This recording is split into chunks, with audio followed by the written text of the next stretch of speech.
know I've been around and doing it, but now it's my time to shine and start proving it. I'm losing it, I'm moving it. The city is where I'm made, Bostonian flow, I kick it a back day. Yeah, I got game, God in a fan way. We the city of the champs, every sport we play. Spit wetter than the harbor, yeah, I'm flowing like the Charles. I be speeding on this beat, call it turnpike miles. Yeah, it's Google signing on, John to the Hancock, and I'm always key, I'm ready to unlock. I be doing big things, don't even.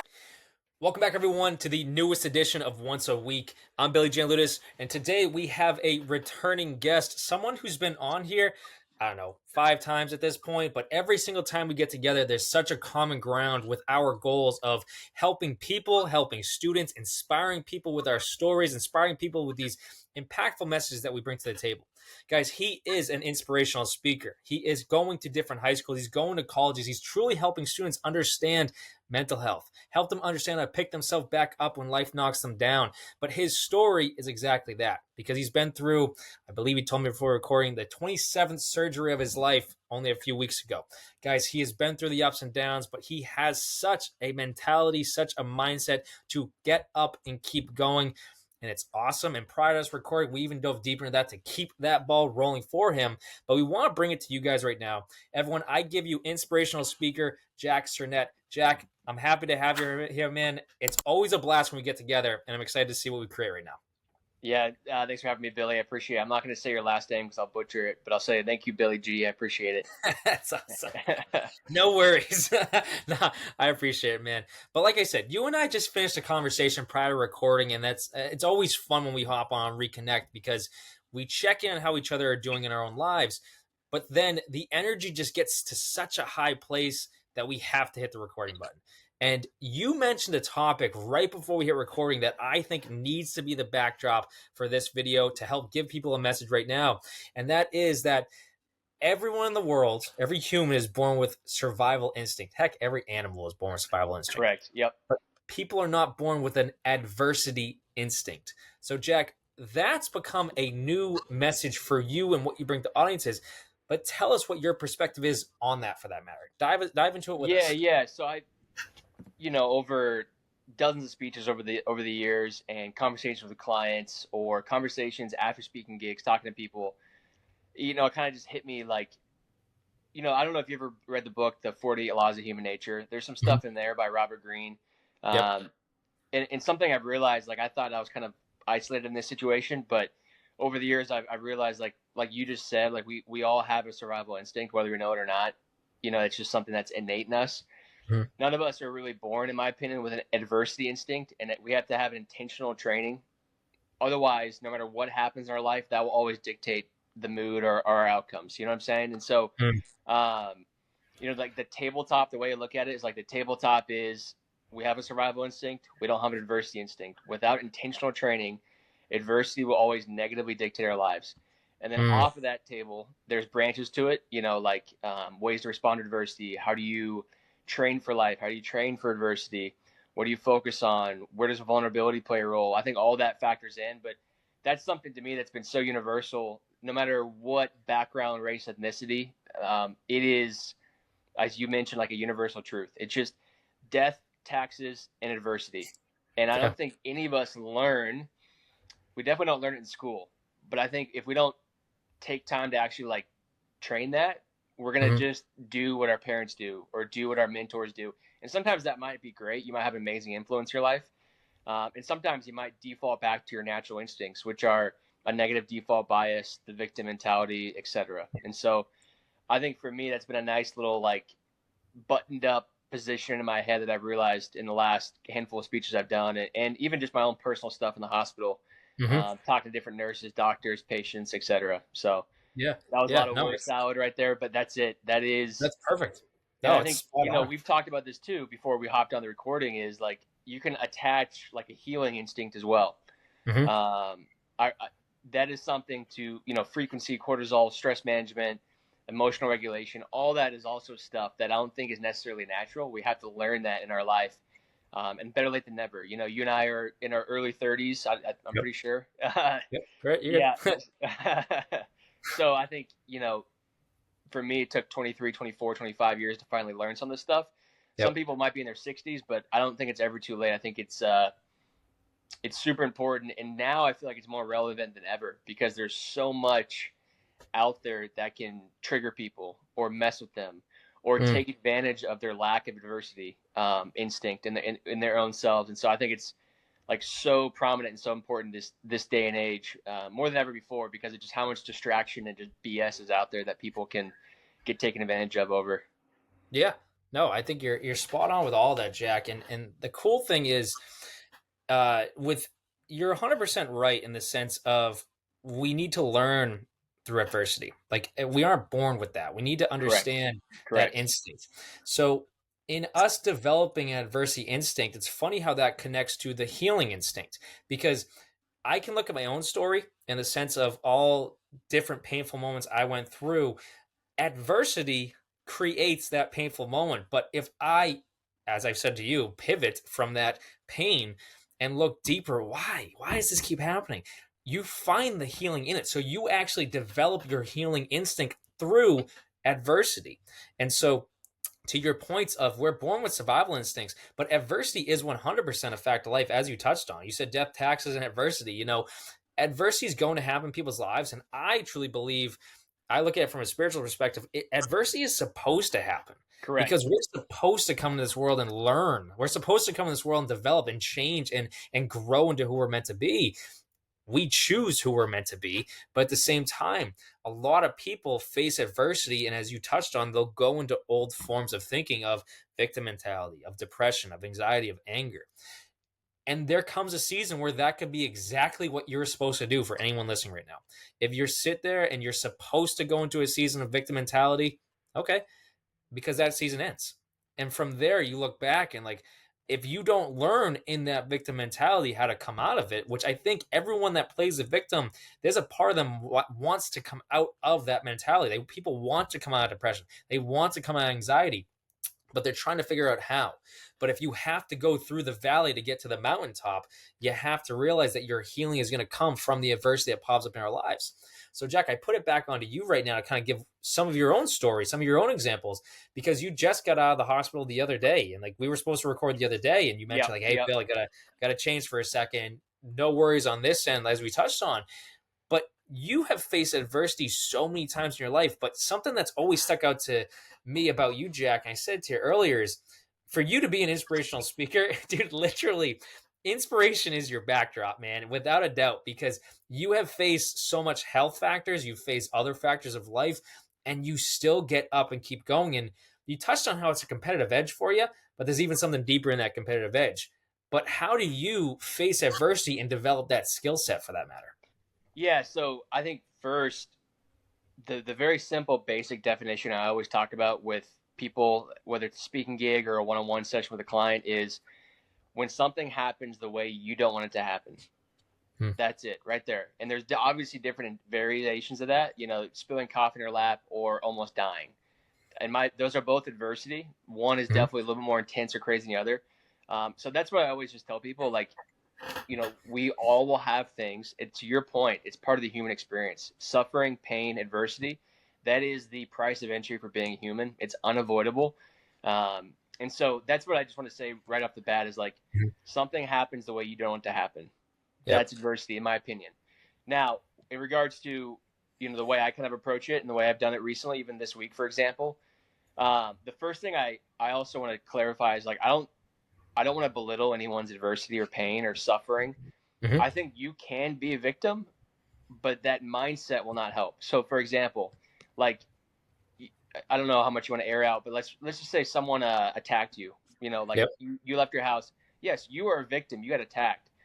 But that mindset and looking for a handout and pity and moping about it will never help you move on with your life and become a better version of yourself. So I just want to also clarify that. I sometimes, especially with younger crowds, I think they take things a little too literally sometimes. And I just wanted to clarify, like, you can be a victim in a situation, Yep. but that mindset will never help you move on with your life and grow from it. Does that make sense? And so I just want to clarify that. And then back to your initial question in regards to like healing, the thing I come back to all the time is I talk about training for life. And so anytime something like earlier this week when I was in the hospital unexpectedly, I always think to myself, no, this is what I trained for. Like I train for life. I train for adversity. One, by choosing it strategically, because life will throw unchosen adversity at us. That's just a part of being a human. So it's up to us to choose adversity to implement in our life, so we can train our brains, our bodies, our minds, our emotions to be ready when it happens unchosen to us, or when life throws it our way unexpectedly. And so that's first of all. And then second of all, I get down to really basic. We've talked about this before in previous episodes, but like I just immediately catch myself in the moment and like, all right, what can I control right now? No matter how much I sit here and complain and moan and cry to Billy, it's not going to reverse things and make you magically leave the hospital. Like, what is in my control at the moment? And it always comes back to your attitude and actions. That's it. We never control what happens to us. We always control how we respond. It doesn't make it easy. It doesn't make it fun. But I think just getting clarity in that sense as soon as you can after the event happens or adversity strikes, that to me has been a lifesaver. And then also, like what we're doing right now, like opening up and being vulnerable and honest with someone you either know, like I know you, I trust you, or love. Like that's the most important thing is you can get so much help from just open dialogue and being vulnerable, whether you're specifically asking for help or you're just like, hey, this is how I'm dealing with this. Do you have any input or what can you help with? And so that was a lot to answer, but that's how I've done it. And, to your point, there is a lot of times I feel like myself and other people, there is a deeper layer there that we don't necessarily touch. I think sometimes it's because we're not aware of it. I think sometimes it's because it's uncomfortable and not fun to go down that route. It doesn't feel safe to us. And so I think that's definitely a challenge that I still have to work on personally. And I think everyone, obviously, there's tons of people we can think about, in the public sphere that can work on that as well. So, yeah, like even just our conversation today, you've helped open my eyes to, oh yeah, that's an area I can definitely start to put a little more time and energy into to focus on. And so I appreciate that, obviously. Yeah, for sure. And we can even touch a little bit on that too, just for people listening right now. Yeah. But one point that you made that I think is phenomenal is it's attitude and actions. Two key components right there. I think another key component that connects to the adversity piece is belief system. And that's something I've been really honing in on myself and helping clients with. And heck, this actually coming Sundays, the time of this recording, the coming Sundays message is all about belief systems, because with adversity, as you said, the definition, simple definition is something happens that you didn't want to happen, or something happens that you didn't think was going to happen. And it catches you off guard. So adversity happens. So I look at that and I challenge the thought process of what was your view of the world, not you, everyone listening right now. Yeah, what was your view of the world? And something happened that you didn't think was going to happen, so it knocks you. So now your view of the world has to adjust a little bit. But do you adjust it to, as we touched on, that victim mentality, to that anxiety, to that depression, or, oh my goodness, is this how the world is? Maybe I shouldn't leave the house anymore. And whatever you mentioned the example of someone attacking you or whatever it is, or someone stealing something or whatever it is. Like, do you allow that experience to become the adversity that now holds over your head, becomes the pressure that depresses you down to where I don't want to leave my house anymore? Or does your belief system need to change to allow you to pivot in life and walk in a different direction? And Jack and I talked on this prior with health situations of, I listened to a great podcast the other day, and the message was all about this woman's incredible near-death experience and how everything in her body healed right away. And so I brought that example up to Jack and how he's in the hospital. Is it possible that there's something deeper in there?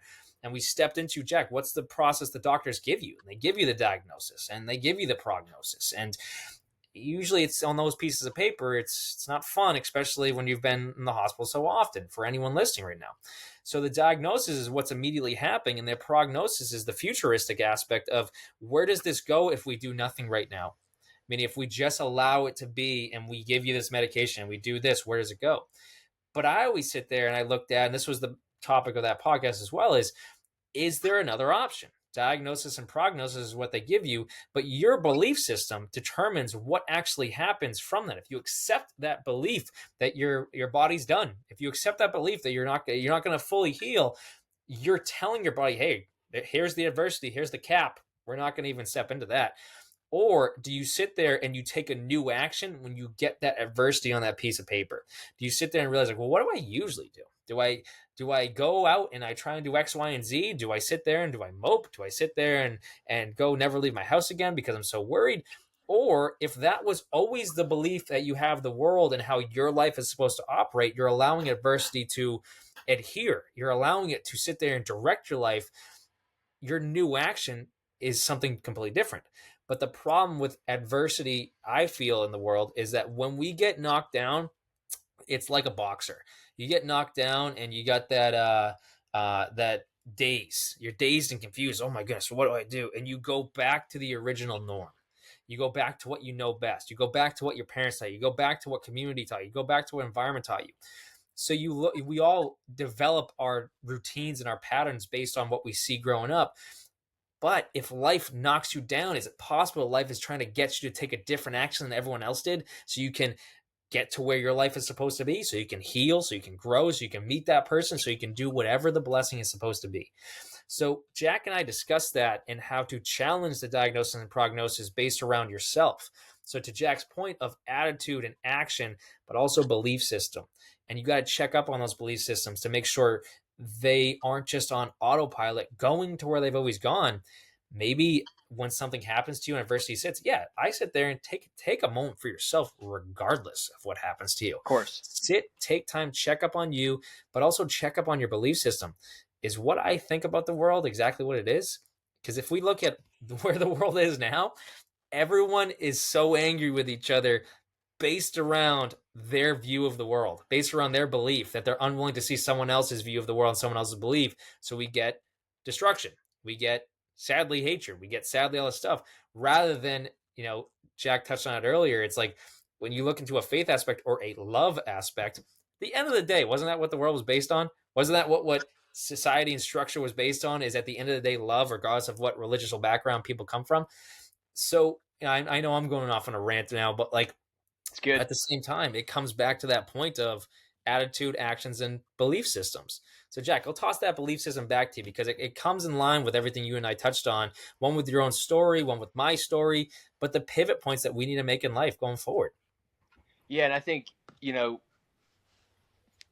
your body will follow your mind. I say that all the time when it comes to fitness, and I think it's so true with other things too.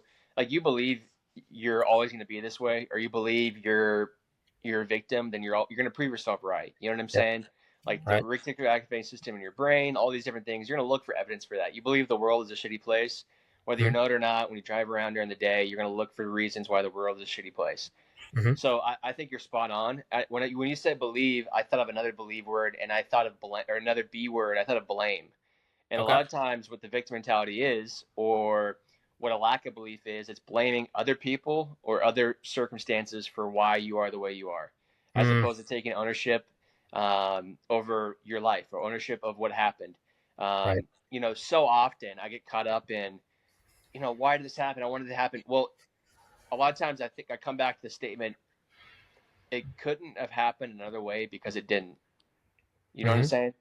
It literally couldn't have happened another way because it didn't. So there's no point on dwelling on what's already taken place. It's true. And to your point, the whole belief system thing and healing thing, I think one of the things that's helped me a ton, and I think can help a lot of people, and you've already done this, whether you know it or not, in our conversation, even before we started recording, was like asking questions. Is there something I can do differently? Is there something in my belief system that is holding me back? Are my expectations for life so high that the second they get taken away, that's what throws me off? And so that's one thing I come back to all the time with my day-to-day life too, is like always asking questions, question everything. I think that can help a lot with us not being so narrow-minded and so cut off from other perspectives or other potential ways to deal with life and deal with adversity and heal from things. And so I think questions always pull people closer to the truth, as long as you're willing to be honest with yourself. Like, if asking questions doesn't work, if you're just going to be a constant liar or BS artist. And we've talked about that in previous episodes. Right. Sometimes it's easier and more comfortable just to be a con artist and lie to yourself or lie to other people. Right. But that's where I think when you talk about belief systems and just healing in general, and potentially like in ways we've never even dabbled with in our own individual lives, that's what I come back to, is like questioning, is there something I could be doing better? Do I have like a bias towards this? Am I just assuming this is how it's always going to be? And is that holding me back? Have I looked at all the root causes of these things? And so I think it can be scary when you start asking certain questions. The truth can be scary. It certainly can. Right. But almost to your point, you mentioned that story of that patient who had a miraculous healing Yep. on that podcast episode you mentioned. Hmm. She apparently, it sounds like she felt freedom for the first time in her life. Exactly. And Right. and for me, every single time I've addressed anything with truth, the truth will always set you free. It creates Hmm. freedom in my life, and so, yeah, that's my just bounce back from what you said. That is where my brain goes first. Is like constantly asking questions, question everything. Are you doing something that's holding you back? Can you be doing things that are better? Question your belief systems. Right. Where did it come from? Is it true? Et cetera, et cetera, et cetera. And so Right. I think all of this helps us not become so narrow minded. And, that can be very dangerous, particularly like when I go to the hospital. You talked about this. There's a diagnosis and there's a Hmm. prognosis. And if I just take everything the doctor says for fact, I'm screwed. Like that's a pretty lame, narrow-minded, one-lane highway. Hmm. We think about there's on average about 250,000 deaths per year because of medical error.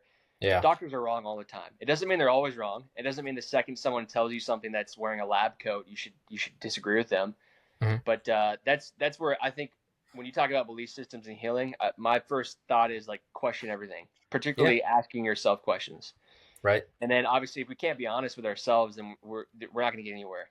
None of the Yeah. healing will take place. None of the coaching will take place. Hmm. No growth will happen. Right.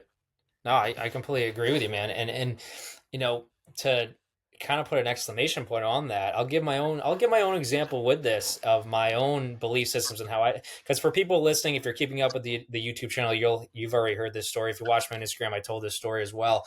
Um, I had to step into my belief systems. But Jack, one thing you said of with the woman from the example I gave earlier, she experienced freedom. At the end of the day, freedom and love is what our soul wants in this life. And that's why our body reacts when we don't have a sense of freedom in ourself, or we don't look at the truth of the matter, or we're running from the truth of the Correct. matter, and we have to face it so we can heal whatever's going on.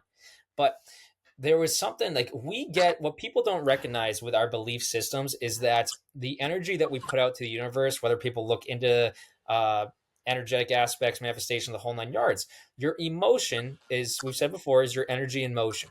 So your energy that you send out to the universe, think of it as that's how you ask for what you want. It's not verbally, it's energetically. So your belief systems that you stand on, the foundation you stand on, determines what you're asking on an unconscious level. So now we're getting deeper into the mind. So if I'm just walking about my day thinking about, oh, hey, I'm going to go meet Jack for the podcast, that's going to be a great time. We're going to talk about X, Y, and Z.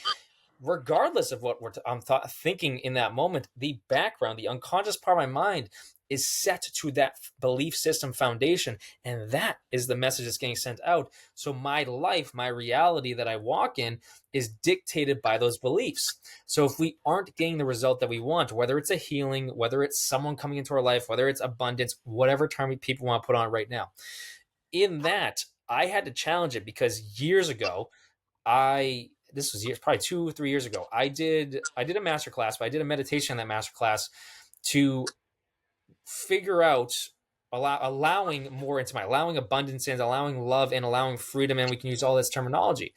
And I had to figure out what was blocking it. And so they guided me through a meditation. I literally went back, sat right here in this chair, went back to a memory deep in my back of my mind of when I was probably 3 years old or so.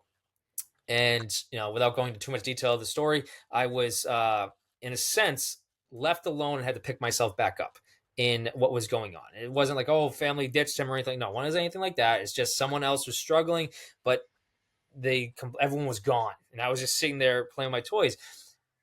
As an adult, prior to this meditation, I remember that vividly. Thought nothing of it. Thought of it just, oh, hey, they went to go help so and so. Thought nothing of it.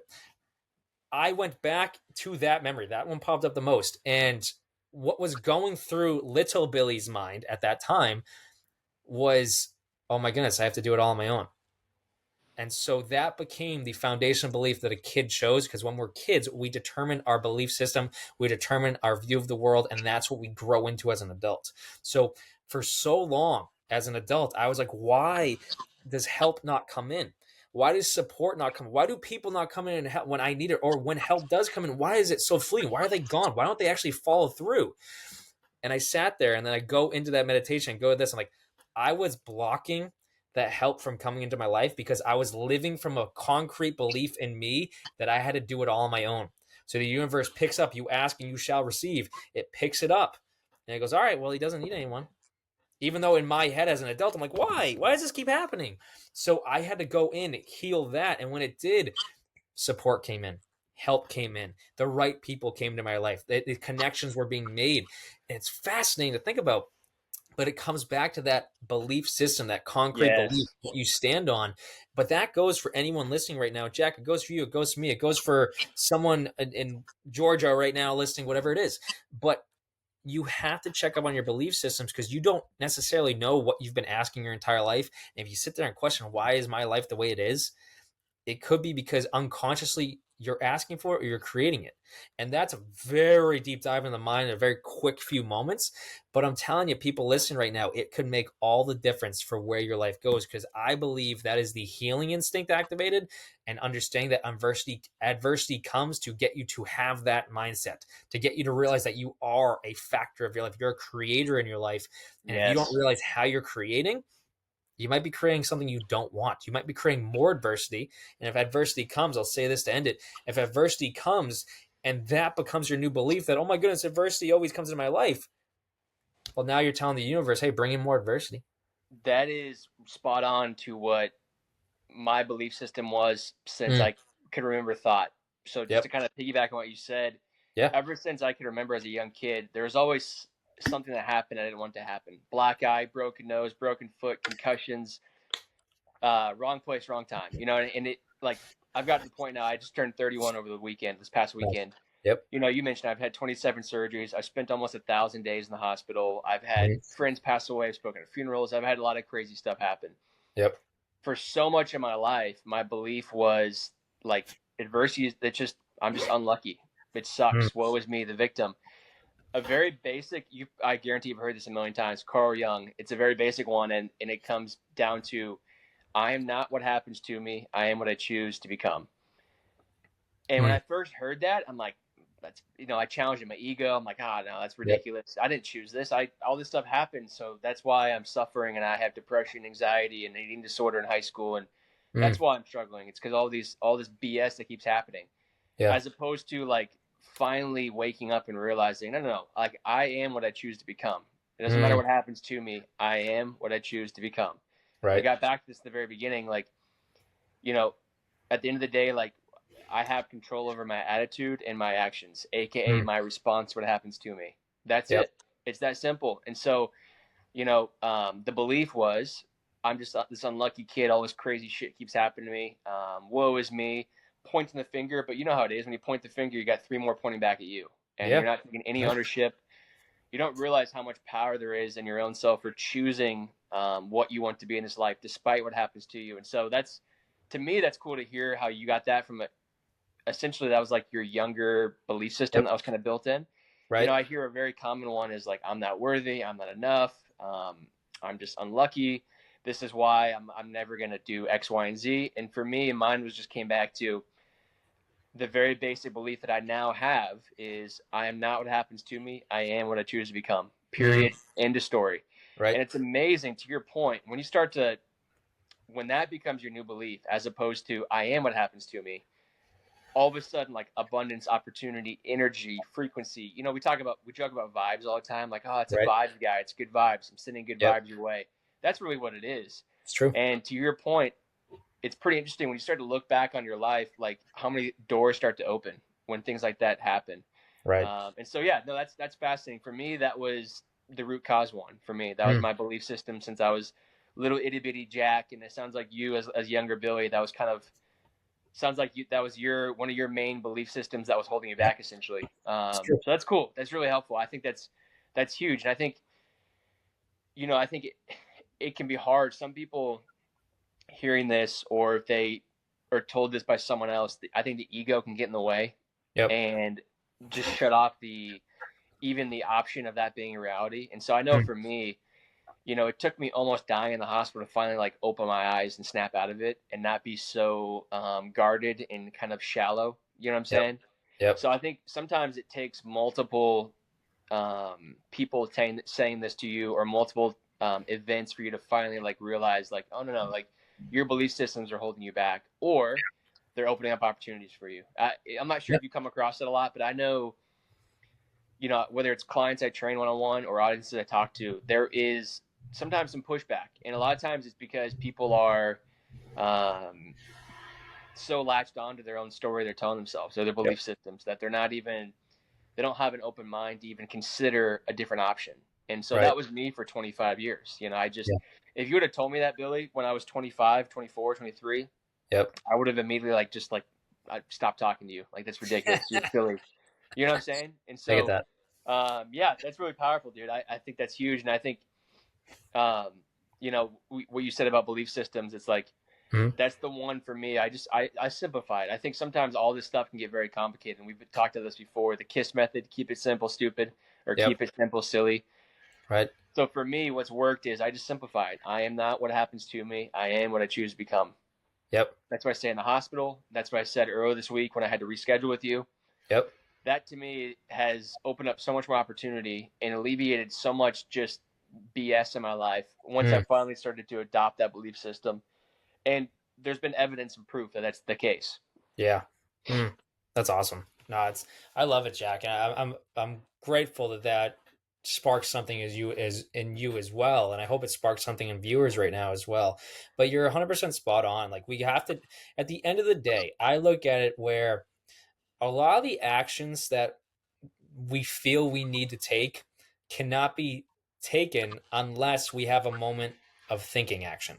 We Correct. have to take a moment for ourselves, check up on ourselves, pivot as needed, simplify as needed, as Jack touched on.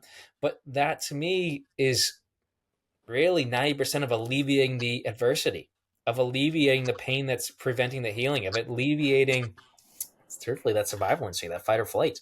When you sit there and take a moment for yourself and collect yourself and get clear on what's going on, get clear on what you're thinking, get clear on your belief system, as you said, get clear on your attitude, then you can take the actions. I just feel like that's bringing people together. And that is, I said it earlier to you, Jack, that liberation aspect, helping Yes. people understand it and growing it.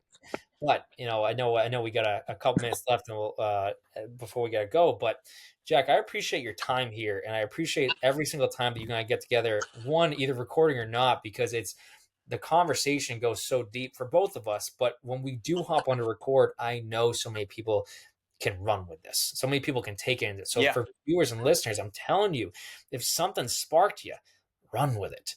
Take a moment for yourself. Think on it. Shift your attitude, shift your action, shift your belief system, and watch your entire life shift, because at the base foundation, it's all those pieces. So you can take it and run with it. Don't take a diagnosis or prognosis to heart. Sit there and actually think on, all right, well, if that's going right, well, what happens if I go left? And see how that new action can change your life. But Jack, let's close it out right now. What's a lasting message you want to leave with people before we close it all out? Yeah, I was going to say, just to kind of wrap all that up, I think Yep. a couple of things, actionable things people can do is I would get out a pen and paper and write this down. I would literally ask yourself, like, what belief systems do I have right now that could potentially be holding me back? I think you got to start somewhere and, have some sort of self-awareness, or maybe you could ask someone, trust or love, to give them your input. Because I Yep. think we all have blind spots sometimes. Right.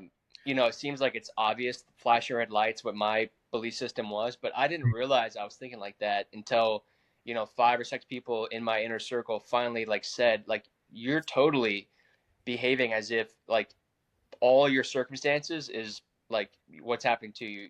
Mm. Your belief system is the opposite of I'm not what I choose to become. And so, Mm. anyways, I would just say I would write out or just ponder the possibility that something right now that you believe, like a negative belief system or the negative things you tell yourself on a daily basis, how is that potentially holding you back? Right. And the last thing I would say is I notice this all the time, and it just breaks my heart. I see clients, I see students, I see family members. I talk to audience members after speeches. We talked about this already, but how much of your time and energy are you wasting on things you can't control? And so Mm. this is such a basic thing, but I just had my grandma do this with me the other day. what are like all the things in your life right now that are stressing you out? Like, what are the 10 things or 5 things or 3 things that are holding you back in your life or stressing you out? Yeah. Write them all out and then differentiate between the ones that you can control and you can't control. And it's unbelievable to me how often it's stuff that people can't control. It's just crazy.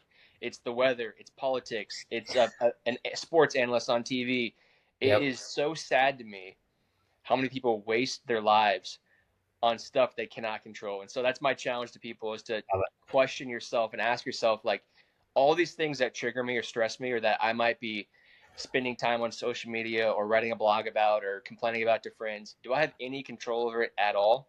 Right. If the answer is no, then I highly recommend you pivot, because life is so much more valuable when you actually spend time on things you have impact on. And so that's what I would say, is question what belief systems do I have right now might be holding me back, and how much energy am I wasting on things I can't control? Those 2 things. Right. Oh, that's awesome. Control what you can control is perfect. I love it, Jack. I appreciate you being here, man. And I know your Instagram, everything right now is about to roll in the credits, but tell them, where can they find you? Yeah, so website is jacksernett.com. Instagram is I am Jack Sernett. Google, Facebook, just, whatever, just search my name. But and then I should be rolling out some more speaking dates here soon. Finishing up some stuff with some health. But yeah, and then I have an email that I have people email me after speaking gigs. I have people I meet one-on-one. Sometimes they email me, and a good email for me is contact@jacksernett.com. I will respond to anything as long as it's appropriate that I can help with. That's awesome. I'm glad you do that too, because I think, man, your story is so inspirational. If any of this conversation sparks someone listening right now, Jack just put it right there for you. Send them a message. Tell them how it sparked you. Maybe as a question on how Jack's story can inspire you, and maybe you need a little personal message from him. At the same time, reach out. I think at the end of the day, take that new action. If Jack just put it out there for you, you never know. Could open a whole new avenue. But Jack, I thank you for being here, man. I really do. It's always a blast talking with you. I love seeing your story. I love seeing it unfold. I cannot wait for when we take a stage together and blow the roof off the place, Yeah, for sure. It's going to happen. But guys, I thank you for tuning in. Please like this message on YouTube. Hit that thumbs up button below. Share it to someone who you feel needs to hear it. I know we talked about a lot of deep areas, but something tells me it can help a lot of people. Share it to someone that might have popped in your mind while we were talking. And subscribe to Once a Week if you have not already. Like I say, that number's going up every single week. Become a part of the channel. Share it to someone else. Lend a hand. Help someone, because that's why we're here. Help everyone that we can. If you're in need of a coach to help in any areas discussed today, head to BillyGLifeCoaching.com. I'll be right there for you. You can set up a free breakthrough session with me, and we'll dive into all the stuff we touched on right here, right now. But again, Jack, thanks for being here, man. I cannot wait for the next one. Awesome. Yeah, thank you, Billy. I appreciate it. Awesome. See you guys.